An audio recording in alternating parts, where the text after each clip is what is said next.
নমস্কার বন্ধুরা, আরও একটি নতুন ভিডিওতে স্বাগত।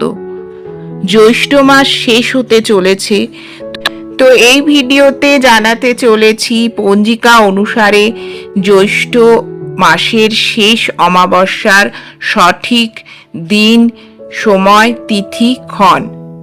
আর আরও জানাতে চলেছি এই অমাবস্যার নিশি পালনের সময়, ব্রত উপবাসের সময় এবং অমৃত যোগ এবং গঙ্গা স্নানের সময়ও।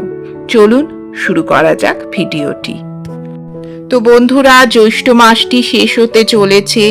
জ্যৈষ্ঠ মাসে জোড়া অমাবস্যা দেখা গেল এই বছর 2026 সালে, এবং প্রথম দিকে ছিল হচ্ছে ফলহারিণী অমাবস্যা, আর এখন শেষের দিকে জ্যৈষ্ঠ মাসের আরেকটি অমাবস্যা রয়েছে। দুটি অমাবস্যা থাকার জন্যই জ্যৈষ্ঠ মাসটি 2026 সালে মল মাসে বা পুরুষোত্তম মাস বা অধিক মাসে পরিণত হয়েছে। তো চলুন জেনে নেওয়া যাক শ্রী শ্রী বেণী মাধব শীলের পঞ্জিকা অনুসারে জ্যৈষ্ঠ মাসের শেষ অমাবস্যা তিথি কবে পড়েছে। 2026 সালে জ্যৈষ্ঠ মাসের শেষ অমাবস্যা তিথি শুরু হচ্ছে 30শে জ্যৈষ্ঠ 14ই জুন রবিবার সকাল 11টা 33 থেকে, এবং এই মল অমাবস্যা তিথি শেষ হচ্ছে পরের দিন অর্থাৎ 31শে জ্যৈষ্ঠ 15ই জুন সোমবার সকাল 9টা 5।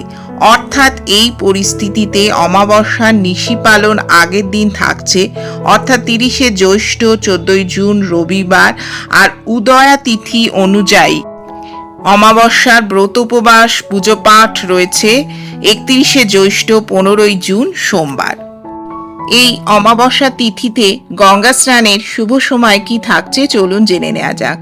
15ই জুন 31শে জ্যৈষ্ঠ সোমবার সূর্যোদয় হচ্ছে ভোর 4:55।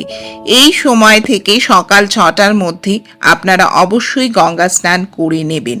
আর যারা দান করতে চান এই অমাবস্যার তিথিতে, তারা 9টা 5 পর মল মাস নিবৃত্তি হয়ে গেলে তারপরে দান ধ্যান করুন।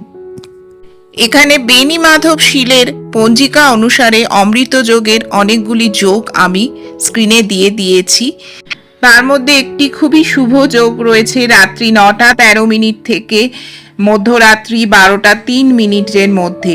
এই সময়ের মধ্যে আপনারা মা কালীর পুজো অর্চনা করে নিতে পারেন। মা কালীর আশীর্বাদে আপনারা সকলে খুব ভালো থাকুন, সুস্থ থাকুন, আর এই আসছে অমাবস্যায় মা কালীর পূজা অর্চনা খুব শুদ্ধভাবে সুস্থভাবে করুন। জয় মা কালী, জয় মা কালী।